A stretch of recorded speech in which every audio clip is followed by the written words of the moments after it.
श्रीमद् भागवत कथा में उमड़े श्रद्धालु।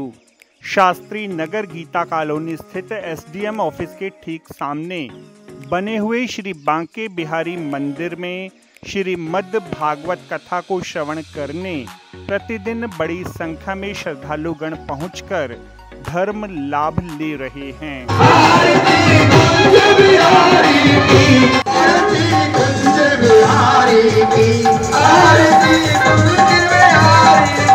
इस अवसर पर भक्ति वात्सल्य के मिश्रण में रमे हुए भक्त कथा का श्रवण कर स्वयं को लाभान्वित करने के कार्य में लगे हैं।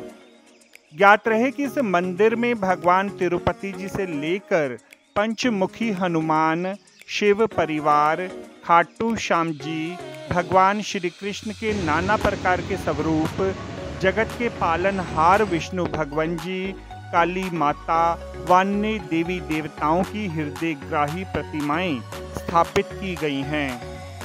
इस अवसर पर कथा आयोजक व पूर्व निगम पार्षद श्री बंसीलाल ने कहा कि श्रीमद् भागवत कथा को श्रवण कर श्रद्धालु समाज को सन्मार्ग दिखलाने की दिशा में सफल होते हैं।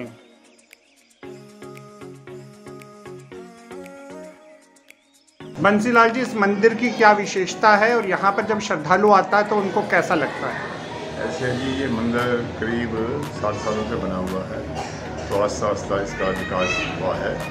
और यहाँ पहली तो मूर्ति लगी है बांके बिहारी जी की, दुर्गा माता जी की, बलराम कृष्ण की, कृष्ण राधा की, गौरनिता की, अपना त्रिपुरी बालाजी हनुमान जी की, शिव परिवार, लक्ष्मी देवी, संतोषी माता, पंचमुखी हनुमान जी और राम दरबार, और भी जहाँ भी यहाँ श्रद्धालु यहाँ आते हैं उनकी मनोकामना पूरी होती है और पूरी लोग बढ़ चढ़ के हिस्सा लेते हैं। यहाँ कथा भी होती है, कृपा भगवान की, यहाँ पे लंगर भी चलता रहता है और अपना श्रद्धालु जो भी मांगे उसकी मन की आत्मा पूरी होती है।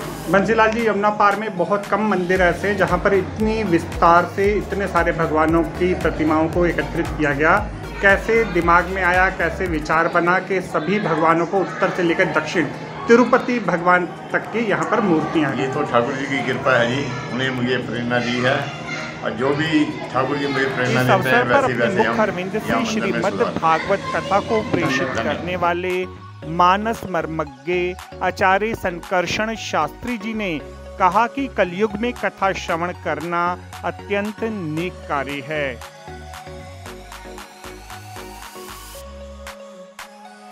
आचार्य जी, जो आज वर्तमान युग है कलयुग, इस कलयुग के अंतर्गत ये जो कथा श्रवण है इसका क्या महात्म्य है, क्या महत्व है? श्री राधे। कलयुग में कथा श्रवण का महत्व तो अनंत है। कारण कहा जाता है कलो नास्ते नास्ते नास्ते गति रखना था, हरे नाम हरे नाम हरे नाम केवल। इतना कि अन्य युगों में महीनों वर्षों और लाखों वर्षों तो लोग तपस्या करते थे, तब जाकर कथा श्रवण करने को मिलती थी, तब कुछ पुण्य प्राप्त होता था। कलयुग है कि थोड़े ही समय में अगर भगवान का आराधना पूजन करते हैं तो महीनों और जो लाखों वर्षों तक तपस्या उसका फल मिलता है।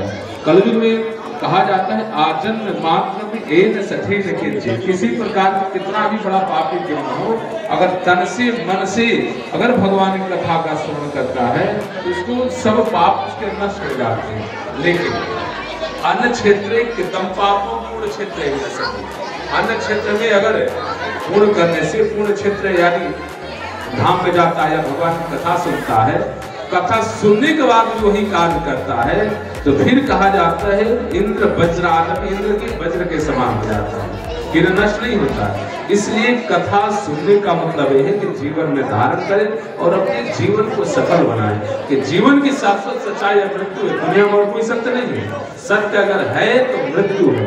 कहा जाता है 2 चीज को सदैव याद रखना चाहिए, पहला मृत्यु और दूसरे परमात्मा को सदैव याद रखते हुए आप हर कार्य के लिए आप हर जगह सफलता मिलेगी। लेकिन होता क्या है कि हमें उसके ऊपर विश्वास नहीं होता। कारण जबकि रामचरितमानस में स्वयं कहा है कि भवानी शंकरो बन गए। भवानी शंकर क्या है? भवानी श्रद्धा विश्वास होते हैं। श्रद्धा अगर मन में आती है तो भवानी भगवती कृपा और विश्वास दृढ़ हो, साक्षात शिव उसके अंदर विराजमान हो जाते हैं। जब श्रद्धा और विश्वास के काल से वो करेगा और भगवान की भक्ति करेगा, निश्चल होकर के कथा श्रवण करता है तो उसका अवश्य ही लाभ मिलता है। और भागवत कथा विशेष रूप से अगर आपके घर में किसी पर पुत्र बाधा किसी भी प्रकार का, भागवत में मुख्य 4 श्लोक हैं। चतुश्लोकी भागवत से ही वेद व्यास ने 18,000 श्लोक की रचना की। पहला है कि अहम एवास मेमाग्रे नान्य तत् सत्रम पश्चात अहम नतिता चायो शीर्षक सोचो। पहला श्लोक है। जिस प्रकार धर्म, अर्थ, काम और मोक्ष चारों पदार्थ को देने में भागवत सुगम है, जो कि लेकिन किसी भी चीज को आप करने हो उससे विश्वास हो, श्रद्धा के साथ। इस प्रकार इस कथा का आयोजन कर विभिन्न धर्मावलंबी समाज हित में एक उत्कृष्ट कार्य कर रहे हैं। इस दिशा में मंदिर के प्रांगण में उपस्थित श्रद्धालु भक्ति रस में डूबकर स्वयं को गौरवान्वित महसूस करते हैं। आपको हमारी यह रिपोर्ट कैसी लगी जरूर कमेंट करें। इस वीडियो को लाइक करें। हमारी चैनल दास्ताने इंद्रप्रस्थ को सब्सक्राइब करें ताकि हमारी सभी आगामी रिपोर्ट्स सबसे पहले आप तक पहुंच सकें। ब्यूरो रिपोर्ट दास्ताने इंद्रप्रस्थ।